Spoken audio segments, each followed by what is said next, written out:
کا ایک بچہ تو آپ کی خدمت میں حاضر ہو گیا، یہ دوسرا میرا بچہ بھی قبول کیجیے اور اپنے شہزادے کو اپنے دستے مبارک سے دے دیجیے۔ آپ نے دیکھا، آپ سوچیے، اندازہ کیجیے، جس مقدس شہزادے کا رونا بھی، رونا حالانکہ بچہ تو روتا ہی ہے، رونا بھی اللہ تعالیٰ کو گوارا نہیں ہے۔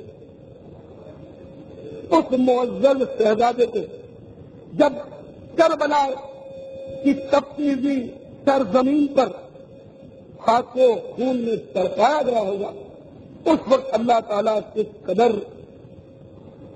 غضبناک ہوا ہوگا۔ ایک مرتبہ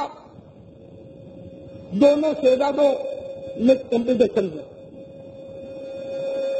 مقابلہ ہوا کچھ خطے کا، دونوں نے تختیاں لکھی اور تختیاں لکھ کر نانا جان رحمت عالمیان نبی آخر الزمان صلی اللہ تعالی علیہ وسلم کی خدمت بابرکت میں حاضر ہو گئے اور بڑھ چڑھ کر کہنے لگے، حضور میرا خط اچھا ہے، وہ کہتا میرا خط اچھا ہے، اس طرح وہ آپ فرمائیے فیصلہ کیجیے کس کا خط اچھا ہے، ہینڈ رائٹنگ خط۔ اب سرکار یہ سوچا کہ اگر ایک کا خط اچھا کہوں گا دوسرے شہزادے کا دل ٹوٹ جائے گا۔ آپ نے فرمایا جاؤ اپنے بابا جان علی مرتضیٰ رضی اللہ تعالیٰ عنہ سے فیصلہ کرائیں۔ چنانچہ دونوں منہ دوڑتے ہوئے بابا جان کی خدمت میں حاضر ہوئے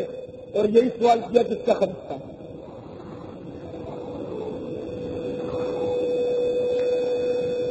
بابا جان حضرت علی مشکل کشاد کرم اللہ وجہ الکریم نے بھی اپنے سر سے اس بات کو ٹال ہی دیا کہ میں کس کا دل توڑوں۔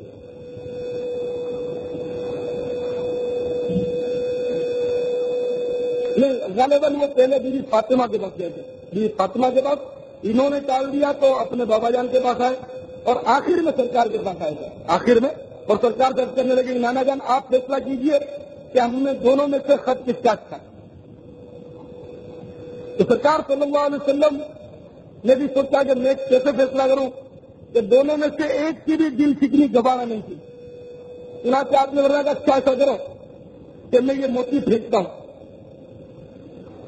اس موتی کو 7 موتی پھینکتا ہوں، جو مطلب زیادہ موتی اٹھا لے اس کا خط اچھا۔ اب بچے سے پھسلانے والی بات ہے، ظاہر ہے کہ مطلب یہاں پہ پھرتی کا مظاہرہ تھا، کتابت کا مظاہرہ تو تھا نہیں، تو دیکھو تم میں سے کون مطلب ہے کہ زیادہ موتی اٹھاتا ہے، وہی پاپ چل۔ 7 موتی آپ نے زمین پر ڈالے،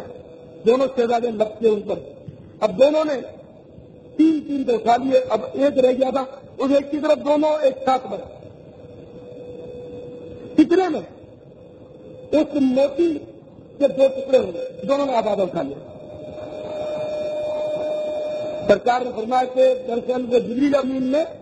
پر مار کر دونوں موتی آدھے آدھے کر دیے، اس لیے کہ جبریل امین کو گوارا نہیں تھا کہ ایک کی دل ٹھیکنی ہو جائے، اور پروردگار کے حکم سے وہ آئے تھے، اور پروردگار بھی ان دونوں میں سے کسی کی دل ٹھیکنی نہیں چاہتا تھا۔ تو اللہ رسول کو عز و جل صلی اللہ تعالی علیہ وسلم جس کی اتنی بھی دل ٹھیکنی گوارا نہ ہو، انہی شہزادوں کے ساتھ جو ظلم و تشدد کا مظاہرہ کرے، آپ بتائیے کہ اللہ تعالیٰ اور اس کے رسول صلی اللہ تعالی علیہ وسلم کس قدر ان سے ناراض ہوئے ہوں گے اور کس قدر ان پر غضبناک ہوئے ہوں گے۔ ایک طرف یزید پلید کا مسلح لشکر تھا، کہتے 22,000 کا وہ لشکر جرار تھا، تو دوسری طرف امام علی مقام، امام عرش مقام، سید الشہداء راشد دوش مصطفیٰ صلی اللہ تعالی علیہ وسلم، جگر پیوند مرتضی، جگر گوشہ فاطمہ، مظلوم کربلا، امام حسین رضی اللہ تعالیٰ عنہ کا جو لشکر تھا وہ لشکر نہیں تھا، باقاعدہ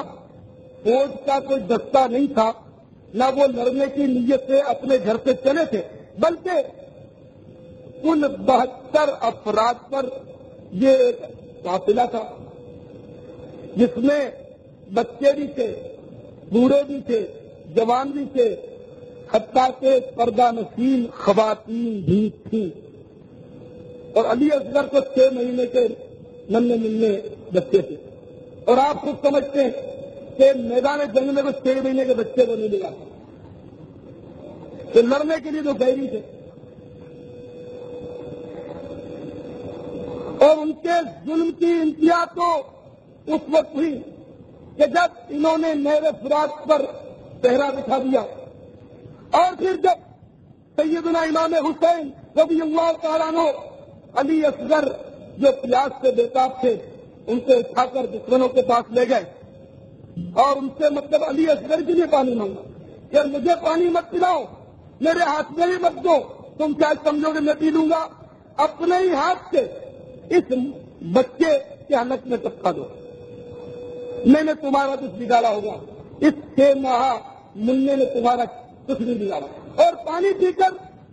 یہ یقیناً اتنا طاقتور نہیں ہو جائے گا کہ تلوار پکڑ کر تمہارے مقابلے پر آ جائے، تو جب دیکھ نہیں سکتا 6 مہینے کا بچہ، اس پر ہی کچھ طرف کر دو۔ یہ سب اطمینان حجت، یہ سب اہتمام حجت کے لیے ہوا تھا،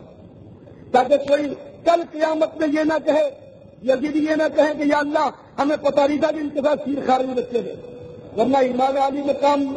حکم دیں، میرا ایمان ہے، اگر حکم دیں تو نہر فرات اپنی جگہ سے چل کر میرے آقا امام حسین کے قدموں پر لوٹنے لگ جائے۔ آؤ میں آپ کو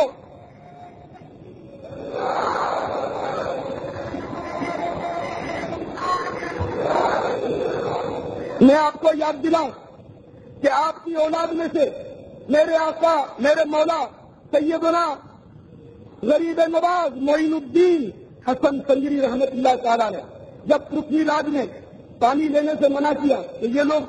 اپوتر ہیں معاذ اللہ، اور یہ ہمارے مطلب لینے کا آنا ساگر جو ہمارا پوتر تالاب ہے، پاک تالاب، اس کو یہ لوگ خراب کرتے ہیں، لہذا ان کو منع کر دیا جائے کہ یہ پانی نہیں بھریں گے۔ خواجہ غریب نواز کو جلا لایا، انہوں نے اپنے خادم کو بھیجا کہ جاؤ اس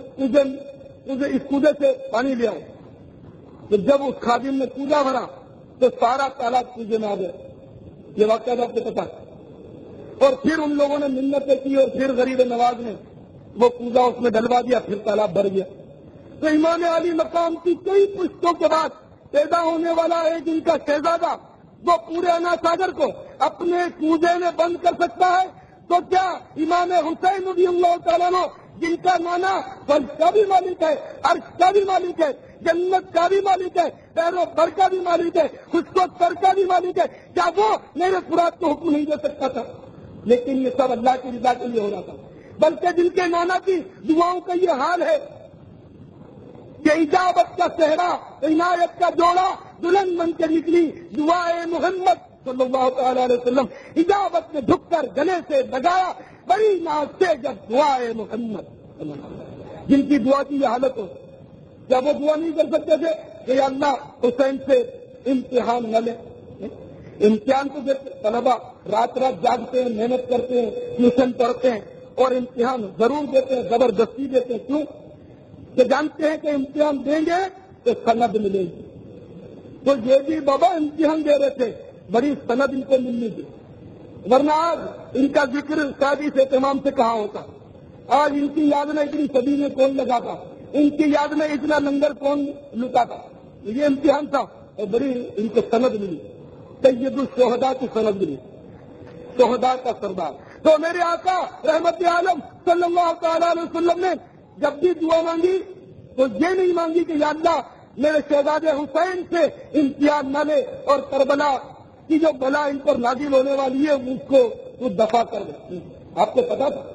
آپ کو معلوم ہے جب چھوٹے سے لے تو ان کی گردن کو چوم رہے تھے، آپ نے سنی ہوگی بات، ان کے گلے کو بوسا دے رہے تھے، امام حسن کے منہ کو بوسا دے رہے تھے، اور آپ نے فرمایا کہ مجھے یہ بتایا گیا ہے کہ امام حسن رضی اللہ تعالیٰ ان کو زہر پلایا جائے، زہر منہ سے پلایا جائے یا منہ کو چوم رہے تھے، اور میرا یہ شہزادہ دشت کربلا میں غربت اور بے کسی کے عالم میں روکار کیا کر شہید کیا جائے گا، اس کے گلے پر خنجر چلایا جائے گا، اس لیے آپ اس کے گلے کو چومیے، آپ کو سب پتا۔